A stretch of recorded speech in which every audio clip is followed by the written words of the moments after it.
Funding isn't fun. How do you get money for your independent film?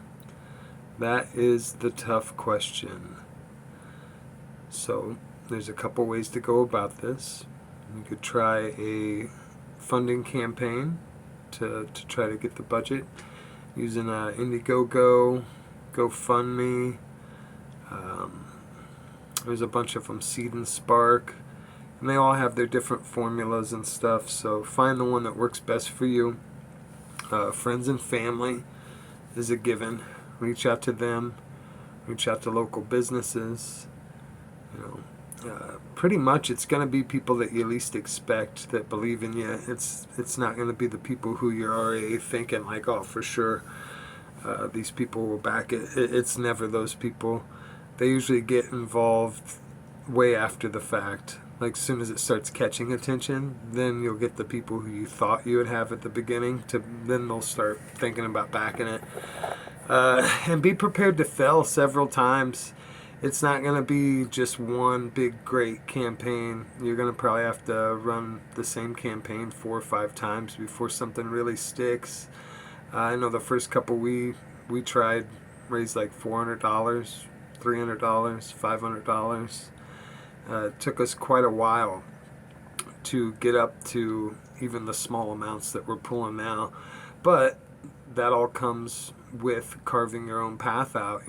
We build our audience with every production, and that in turn is building the want and belief in our next projects. So you got to start somewhere. You got to start with something like that. I would not recommend borrowing money for it. I wouldn't recommend getting investors involved or close friends like that are trying to give you a bunch of money, because they might not have the same vision for this specific movie as you do.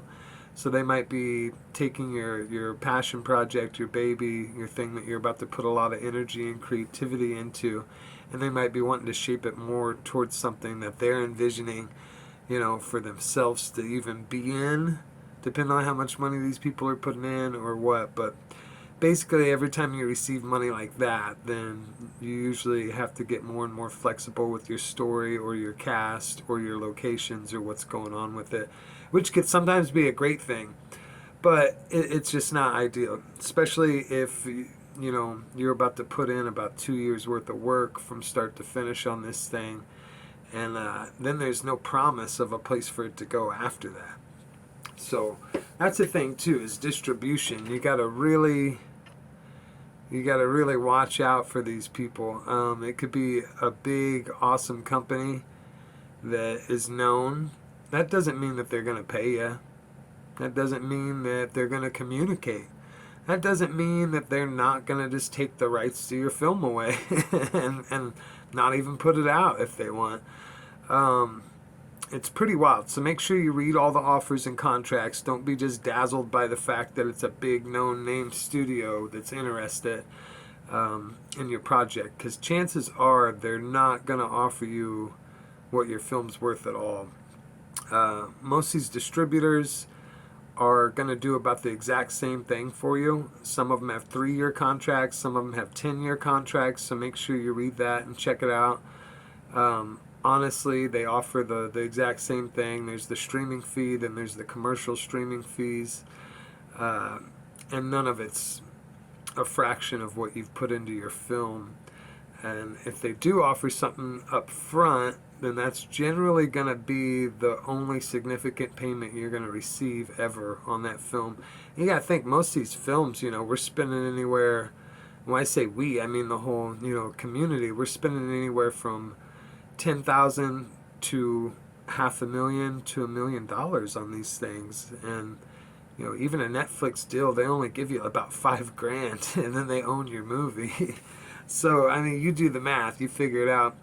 But that's the thing, after you come off of finishing a movie after 1.5 years, are you ready to put in like another 1.5 years of now touring this thing, promoting this thing, selling this thing one at a time?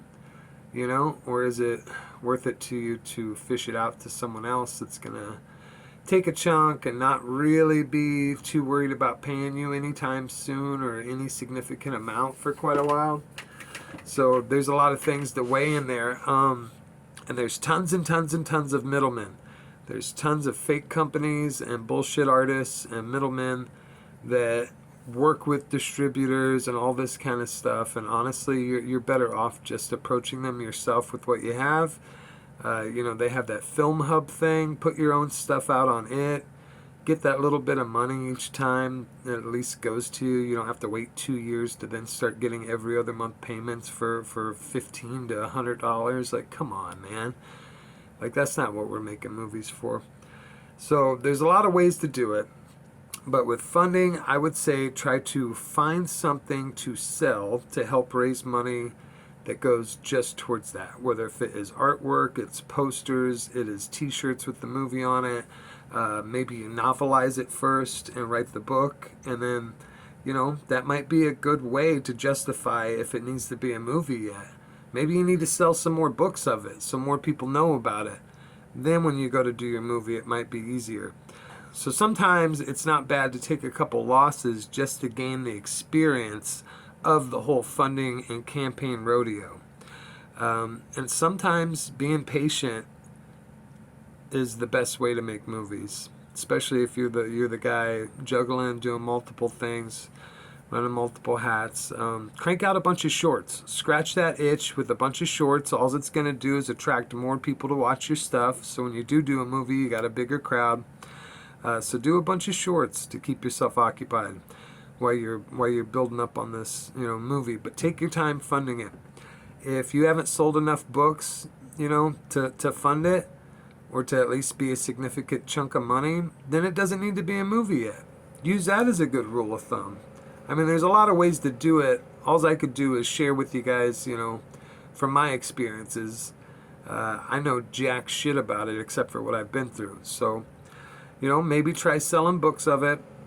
And then once you've sold so many books, if a place isn't already asking you, hey, we're interested in turning this into a movie, maybe then run a campaign, because then you got the numbers to share on your campaign saying, hey, this book 2023 sold 7,000 copies as soon as I put it out in the first year, or 70,000 copies or whatever.